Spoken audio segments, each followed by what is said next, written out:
All right. We're back on the other side. Now we are going to do the brand visuals, basically your guidelines for your consistent visuals, for your backgrounds, for your product mockup, or your websites, or your apps, or whatever it is that you're actually building. Even if you hire professional designers, you can actually turn over your brand voice, your style guidelines, your mood board, and then you can have them um, create and iterate on your logos or whatever graphic design or motion design templates that you need done. And you won't have to explain this over and over again. I can't tell you how much time this saves. While some use this as their own, graphic design templates, and you can use ChatGPT and other AI tools like Sora or Kling AI to create video, or Nano Banana now that's out. I still highly, highly recommend using professional artists to do this, because even though the advent of AI is getting a lot better at this is a very, very huge time sink. Unless you love designing already, you have some design background, use these so that you can feed these into AI, and you'll still get some very, very powerful results. You really will. But where I would say this shines the most is when you turn this over to a true designer or a photographer or somebody that's going to be doing, a video shoot for you. You give them these style guidelines, and then you just let them and their talent take over, and it's still, everything will be on brand. So here for this, again, there is going to be the link to the visual brand guideline builder here, and you're going to have two options. One is you can actually upload the mood board you just created, or you can just go for it and type it all in from scratch if you've already skipped around, or maybe you missed it, or you didn't create your mood board, or you just want to give it a little bit more details. So I will choose, just for the sake of this tutorial, what we just created with our mood board. So I'm going to upload file. I'm going to go into my docs and graphics, and I'm going to upload one of my other ones. So this is also one of the reasons why I chose ChatGPT. It is sort of a multifunctional tool. Not all large language models actually have image creation built into it. Some do, some don't. And even the ones that do aren't as good as ChatGPT. Is this one the best? Absolutely not. I think a lot of other ones are also very great, but this one has kind of like an all-in-one to where you can do each one of these. Obviously, we're doing all of this in ChatGPT. ChatGPT uses Sora kind of as their background image creator. So this kind of creates more of a streamlined process. You don't have to jump around and create data silos and go to other places and then save them from there. You can do this all in one go. This is why ChatGPT is so powerful. But anyway, I'll upload this. I should have uploaded it while I was talking. But once I upload this, it's going to go in here and it's going to give you a verbal rundown of a description of what they think what ChatGPT can extract from your image. Now, this is where you can do one of two things. You can say, oh, okay, all right, I'm uploaded my mood board. This comes out. This is awesome. It's more than I would ever produce. But I would also strongly advise you to go into this and tweak anything based on this. Again, the more effort you put into your mood board, the better this will come out. But then the more effort you put into reading through every single one of these things, this will actually go into your style guide.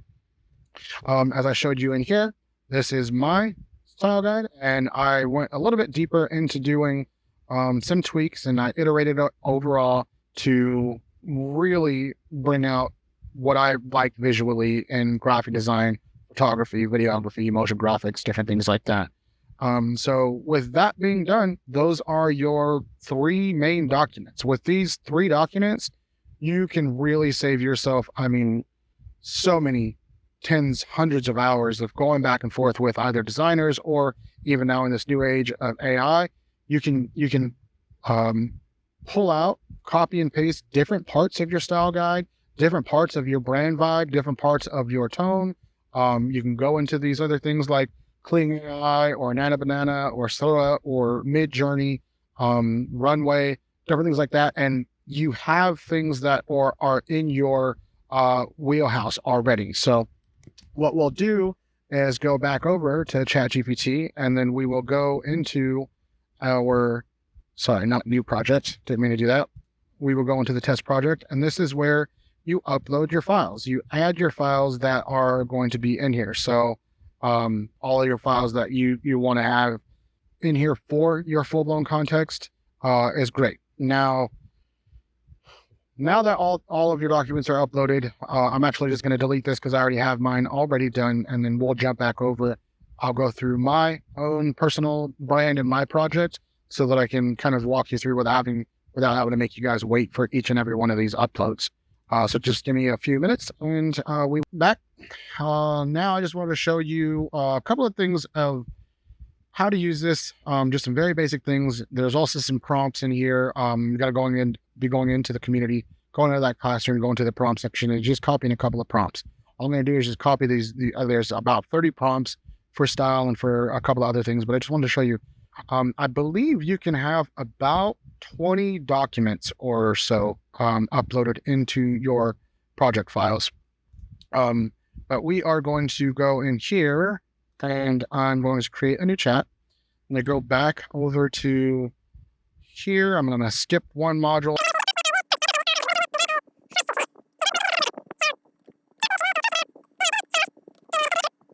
While it's doing that, I just want to show you how powerful this is, because once you start to do it and you've created your brand documents and your brand vibe and your voice and your tone and everything, what it's going to do is it's going to take the instructions that you uploaded into it. It's going to take all of those brand vibe documents. It's going to take your guidelines and your tone of voice and everything, and it's going to start to spit something out that sounds much, much more like you.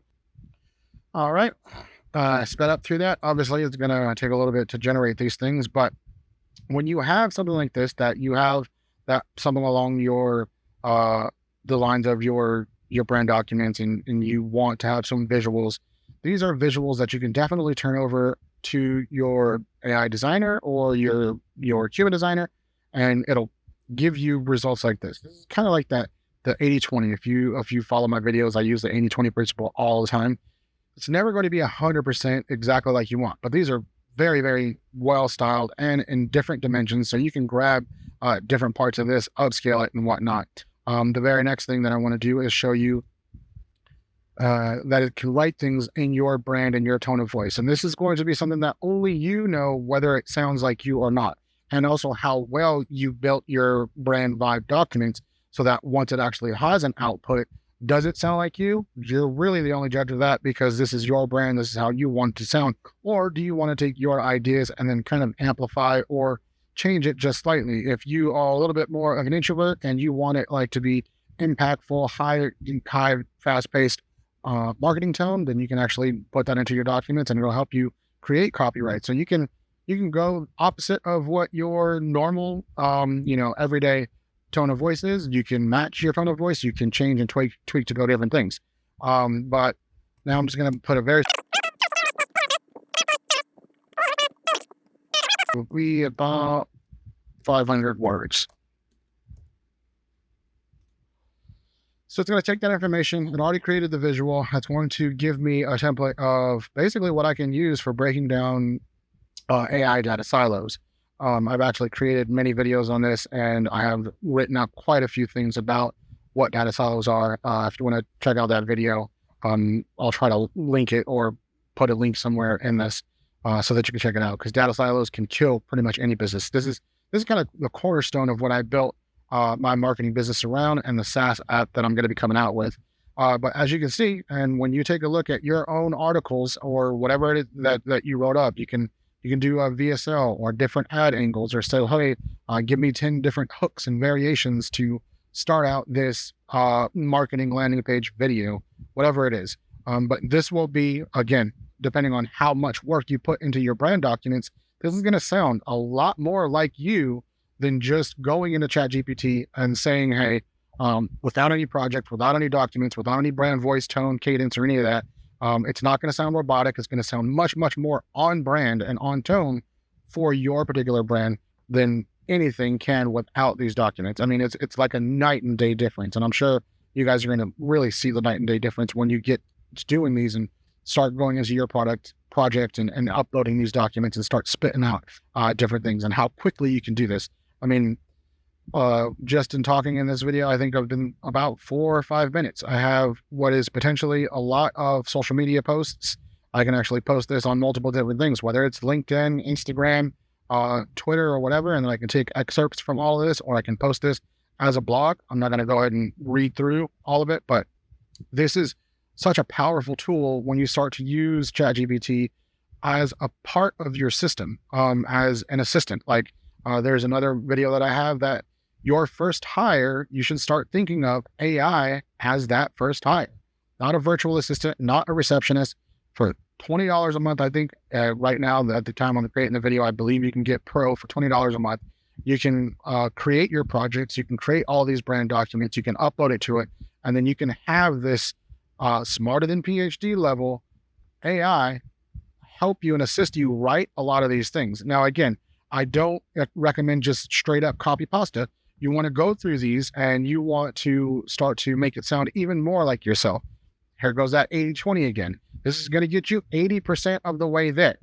And then that last 20%, you're just going to have to tweak it out, make it sound like you, polish it up, put different things in there, change CTAs, change headlines every once in a while. Sometimes it does a little too much or a little, sometimes too little. And you want to make those tweaks to really polish it all up. But if you need ideas, if you need full-blown blogs, if you need scripts, VSL, different ad angles, this is your very first iteration, I would say, or to have multiple iterations, and then you can actually turn that over to your team. Or you can have this to where you come up with the idea and then you have your team run with it, because you can create this document and say, hey, this is what I prepared for you guys. You give it to your marketing team. This is what I want it to sound like, whatever it is. But as you can see, this is a very, very powerful tool once you start using ChatGPT and projects, or Claude on its projects and different things in ways that are going to amplify what you already are doing. You're going to get a lot more streamlined, a lot faster. The quality is going to be better, and it's all going to be on tone, on brand, and it's going to be speaking directly to your avatars because you baked all of that into your brand vibe documents. So we're going to go over a couple of more things, like the visual style extractor, and then I'm going to give you a couple of do's and don'ts at the end of it. We're going to jump into the next video, and I will tell you about those things.